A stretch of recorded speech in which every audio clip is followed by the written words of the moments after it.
చూసిన కొన్ని సంఘటనలు దానివలన కాకపోతే నేను మర్చిపోలేకపోతున్నప్పుడు కూడా ఏదన్నా చేస్తానని చెప్పి నా మనసు చెప్తుంది. ఇలాంటి సిచ్యువేషన్స్ ఎదురైనప్పుడు ఏమో ఎందుకో నాకు అట్లా అనిపించింది. కనీసం నాకు రిలీఫ్గా అయినా అనిపిస్తుందేమో అనిపిస్తుంది అంతే.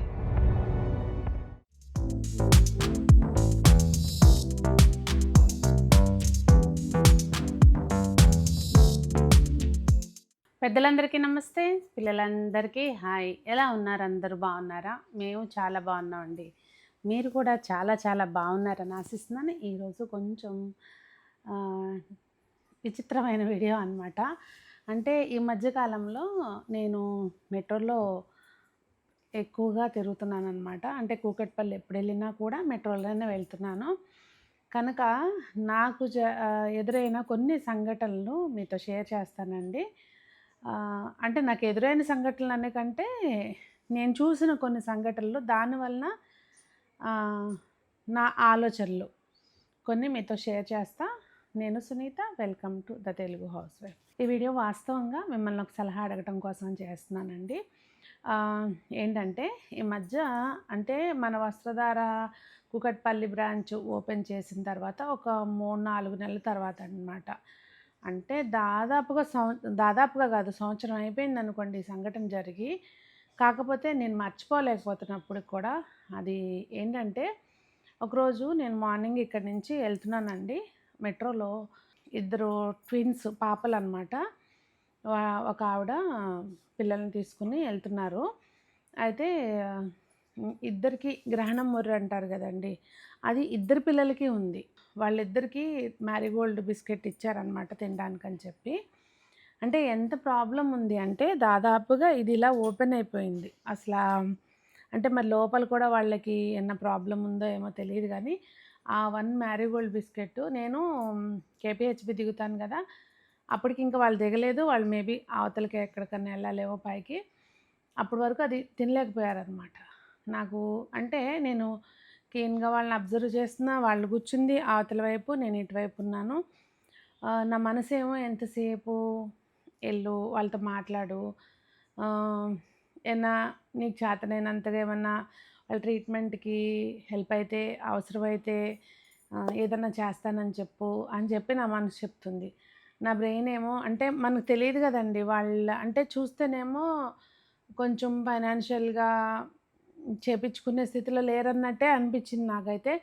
అలా అని చెప్పి మనకి ఏంటో తెలియకోకుండా వెళ్ళి గబాలన అలా అడిగేయడం కరెక్టా? అలా అని చెప్పి నన్ను నేను అనుకుని లేచి వెళ్ళి అడగలేకపోయాను. కానీ నాకు ఇప్పటికీ ఆ పిల్లలిద్దరి మైండ్లో అట్లా రిజిస్టర్ అయిపోయినాయి అన్నమాట ఫేస్లో. అంటే నా సిచ్యువేషన్లో మీరుంటే ఏం చేసేవాళ్ళు? అంటే నా ఆలోచన ఇప్పటికి కూడా నేను మాట్లాడి ఉండాల్సింది అని చెప్పి మనసేమో అట్లా అనిపిస్తుంది. ఇలాంటి సిచ్యువేషన్స్ ఎదురైనప్పుడు ఏం చేయాలంటారు? మీకు ఇప్పుడు కూడా నాకు నన్ను చూస్తుంటే అంటే నేను మాట్లాడే దీన్ని బట్టి మీకు అర్థమైపోతుంటుంది నేను ఏం ఫేస్ చేశాను, ఏం ఫేస్ చేస్తున్నాను అనేది. మాటికి నాకు కొన్ని చాలా సందర్భాల్లో గుర్తొస్తారనమాట. ఎలా ఉన్నారో, వాళ్ళకి ఏమన్నా ట్రీట్మెంట్ జరిగిందా, లేకపోతే ఎట్లా ఉన్నారు, అట్లా రకరకాలుగా అనిపిస్తుంటుంది.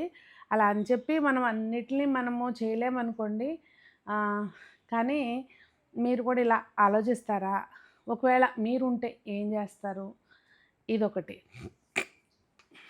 కొన్నిసార్లేమో ఎట్లా అంటే అనుకోకుండా నేను డైలీ హోమ్ డెకార్కి వెళ్ళేటప్పుడు కానీ వస్త్రధారకి వెళ్ళినా కూడా నేను నా స్కూటీ మీదే వెళ్తానండి. అంటే మళ్ళీ నేను డ్రైవ్ చేయను కారు. మళ్ళీ నా కోసం ఒకళ్ళు రావాలి, మళ్ళీ తీసుకెళ్ళాలి, మళ్ళీ దింపాలి. ఇవన్నీ నాకేమంటే టైం వేస్ట్ లాగా అనిపిస్తుంది అనమాట. అందుకని నాకు ఎప్పుడు వెళ్ళాలనిపిస్తే అప్పుడు టక్కన బండి తీస్తాను, వెళ్ళిపోతా. వెళ్ళే దారిలో ఎవరైనా లిఫ్ట్ అని అడిగితే కనుక నేను ఖచ్చితంగా ఇస్తాను. అది ఆడ మగ ఏం చూడను, పెద్ద చిన్న ఇట్లా ఎవరికైనా లిఫ్ట్ ఇస్తానన్నమాట. ఒక రోజున ఒక అంకుల్కి లిఫ్ట్ ఇస్తే ఇది నేను వేరే వాళ్ళకి కూడా చెప్పాను. ఈ సిట్యుయేషన్ నేను వేరే కూడా కొంతమందికి చెప్పున్నాను. ఒక అంకుల్‌కి లిఫ్ట్ ఇచ్చాననమాట. అలాగే ఎక్కించుకున్న వాళ్ళందరిని ఏదో ఒకటి మాట్లాడిస్తుంటాను. ఒక అంకుల్‌ని ఎక్కించుకుంటే అంకుల్ అనమాట. ఆహ్, ఏంటి అంటే నేను ఇంటి దగ్గర నుంచి ఎళ్తా ఉన్నప్పుడు మాకు ఇక్కడ ఆంధ్ర బ్యాంక్ దగ్గరనమాట. ఎక్కారు. అటు దాటిన తర్వాత ఎక్కారనమాట. అటు టర్నింగ్ తిరిగినాక. చేయబెడితే ఆపాను, ఎక్కారు. ఎక్కి "ఎక్కడికెళ్ళాలి అంకుల్" అంటే, "నేను సరూర్ నగర్ దాకా పోవాలమ్మా." "ఇటెందుకొచ్చారు మరి?" అంటే అది రూట్ కాదనమాట. సరూర్ నగర్ ఎళ్ళాలంటే అటు మెయిన్ రోడ్ బాగ్‌లతా వైపుకెళ్ళి అటు మెయిన్ రోడ్ మీంచెళ్ళాలి. రూట్ కాదు మరి ఇటెందుకొచ్చారు అంటే, నాకు ఏం చేయాలో తోచక తిరుగుతున్నాను అట్లా. సరే అని చెప్పి చెయ్యి అడ్డం పెట్టాను. మీరు ఆపారు, ఎక్కాను అనన్నాడు. ఏమైందంటే, మీ ఇంట్లో అంట ముసలామెతోటి గొడవ పడొచ్చారంట. ఇట్లాగే చెప్పారు. అంటే తెలంగాణ స్లాంగ్‌లో చెప్పారు. ముసలామెతోటి గొడవ పడొచ్చానన్నది తెలంగాణ స్లాంగ్‌లో చెప్పారనమాట. అయ్యో! ఎందుకు అంకుల్ ఏం గాదు, మళ్ళీ టెన్షన్ పడతారేమో ఎళ్ళిపోండి అనంటే, ఎళ్దామనే బయలుదేరానమ్మా, చూస్తాను. కోపంలో వచ్చేసాను. నేనేమి డబ్బులు తెచ్చుకోలేదనన్నారు. సరే గదా అని ఇక సరూర్ నగర్‌కెళ్ళటానికి ఎంతవుతుంది? ఒక రూ. 100 ఇచ్చాననమాట. ఇస్తే ఆహ్, నేను ఈ డబ్బులిచ్చింది వేరే వాళ్ళతో చెప్పలేదు. హ్యాపీగా ఫీలయ్యారు. 100 సరిపోవన్నారు. సర్లే గదా! ఇచ్చింది ఎలాగో ఇచ్చాం గదా అని చెప్పి ఇంకొక 100 ఇచ్చా. ఎళ్లారు. ఒక్కోసారి ఇట్లా అపాత్రదానమా అదొకటి.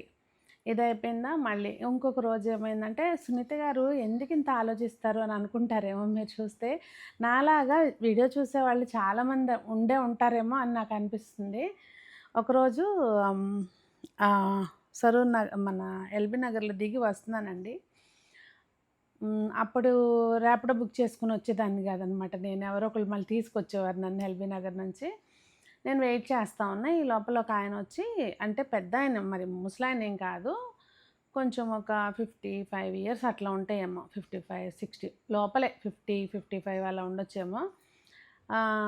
నేను నన్ను మేస్త్రి ఇక్కడ వదిలేసి వెళ్ళిపోయాడమ్మా. ఇంటికెళ్ళడానికి డబ్బులు లేవు నాకు అని చెప్పాడు. నేనన్నా ఏదన్నా ఇంటికొచ్చి చెప్పాననుకో, నీకే దొరుకుతారు ఇట్లాంటోళ్ళందరూ అంటారు.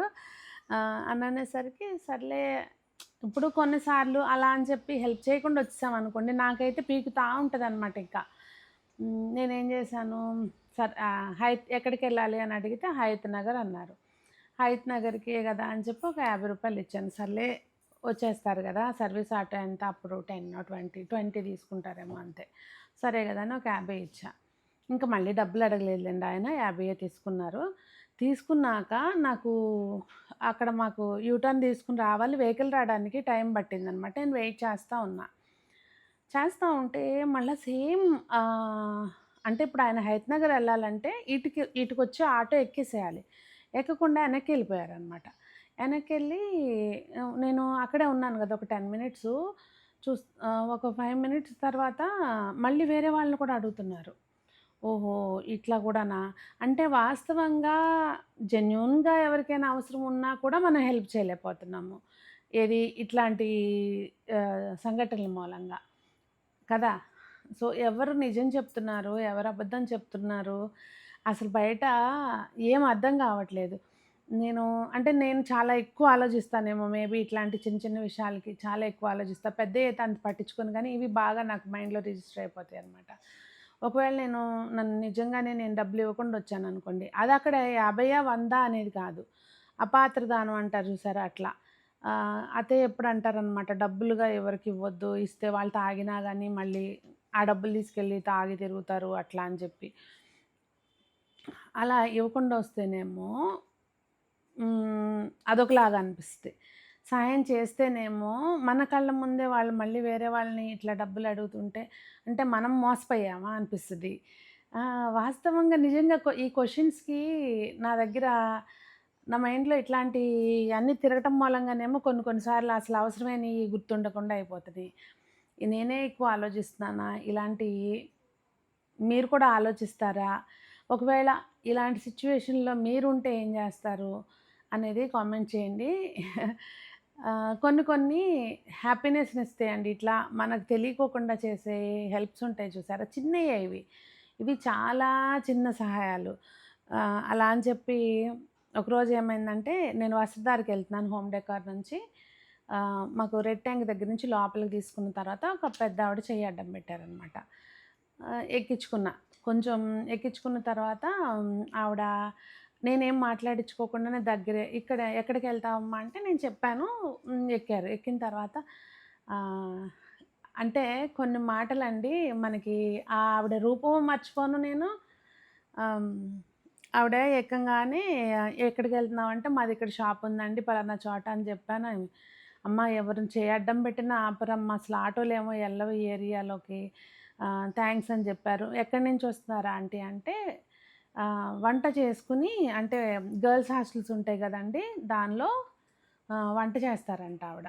మంచి అంటే నీట్గా ఉన్నారు, కొంచెం మంచి కుటుంబాలు, అంటే నేను చెప్పను కానీ కులం అట్లా అని కాదు కానీ మంచి కుటుంబాల్లో నుంచి వచ్చిన ఆవిడ చాలా పద్ధతిగా నీట్గా చీర కట్టుకొని చక్కగా వంట చేసి వెళ్తున్నారంట. దిగిన తర్వాత అయితే ఆవిడ దారి పొడుగుతా, అమ్మ ఖాళీగా ఉంటే ఏమొస్తుందమ్మా, ఓపిక ఉన్నప్పుడు ₹1 చేసుకోవాలి, పని చేసుకోవాలి, పిల్లల మీద ఆధారపడటం ఎందుకని ఇట్లా చేసుకుంటానమ్మా నాకు అని చెప్పారు. చెప్పినాక దిగిన తర్వాత, బిడ్డ చల్లగుండు బిడ్డ, ఇట్లా అంటే ఆ స్లాంగ్ ఉంటుంది చూసారా, చల్లగా ఉండు, నీ కడుపు చల్లగా ఉండ, అట్లా ఏదో అంటారు కదా. అట్లా అనేసరికి నాకు అనిపించింది, నేను ఏం చేశాను, నేను అట్టే కదా వెళ్తున్నాను, ఎక్కించుకున్నాను అంతే కదా అని అనుకున్నా. అలా మనకి తెలియకోకుండా ఇట్లాంటి మంచిగా నిజంగా నీడ్ ఉన్న వాళ్ళకి హెల్ప్ చేస్తాము. కొంతమందికి అనవసరంగా ఏమో అంటే నేనేం మీకు అర్థమైందా నా క్వశ్చన్ ఏంటి అనేది? అర్థమైతే గనక మీరుంటే ఇలాంటి సిచ్యువేషన్స్‌లో ఏం చేస్తారు అనేది కామెంట్ చేయండి. నిజంగా తెలుసుకోవాలనుకుంటున్నాను ఇది. జస్ట్ అంటే నాకు మా ఫ్యామిలీ మెంబర్స్‌ని అడిగితే, నీ పని నువ్వు చేసుకో, కొన్ని సార్లు అంటారనమాట. ఇట్లాంటివి ఏమన్నా నెగెటివ్‌గా జరుగుతాయి కదా, నువ్వెందుకే అందరిని అంత అబ్జర్వ్ చేస్తావు, అందరిని అంత ఇది చేస్తావు, నీ పని నువ్వు చేసుకొని వచ్చేయచ్చు కదా అన్న టైప్‌లో కొన్నిసార్లు అంటారు. కొన్నిసార్లు ఇలా చెప్పినప్పుడేమో ఏముందిలే దారిలోనే వెళ్ళావు కదా, మంచిగా అయింది, ఒక బ్లెస్సింగు అయ్యే మనకి ఎప్పుడైనా ఉండేది. అంటే మనకి మనం తీసుకెళ్ళేది ఏదైనా ఉంది అంటే అలాంటివే మంచితనమే కదా మనతో పాటు వచ్చేది అని కొన్నిసార్లు అంటారు. మీరైతే ఇలాంటి సిచ్యువేషన్స్‌ని ఎలా హ్యాండిల్ చేస్తారు? అలాగే నేను ఫస్ట్ చెప్పింది చూసారా, ఫస్ట్ చెప్పాను ఇద్దరు ట్విన్స్ పాపలని, అది మీరుంటే గనక ఆ సిచ్యువేషన్‌లో మీరైతే ఏం చేసేవాళ్ళు అనేది నాకు ప్లీజ్ కామెంట్ చేసి చెప్పండి. అంటే ఇప్పుడు నేనేం చేయలేకపోవచ్చు, కాకపోతే ఏమో ఎందుకో నాకు అట్లా అనిపించిద్ది. కనీసం నాకు రిలీఫ్‌గా అయినా అనిపిస్తుందేమో అనిపిస్తుంది అంతే. నాకు కొన్ని మనసుకి అట్లా హత్తుకుపోతాయి అనమాట, అది సంగతి. సో అదేనండి ఈరోజు వీడియో. ఏదో అంటే నేను మీ అందరికీ డైరెక్ట్గా ప్రతి ఒక్కళ్ళు చూసే ప్రతి ఒక్కళ్ళతోటి నేను డైరెక్ట్గా మాట్లాడుతున్నాను అని అనుకోండి. సో మరి అది సంగతి. అందరూ బాగుండాలి, అందులో మనం ఉండాలి, ఇంకంతే.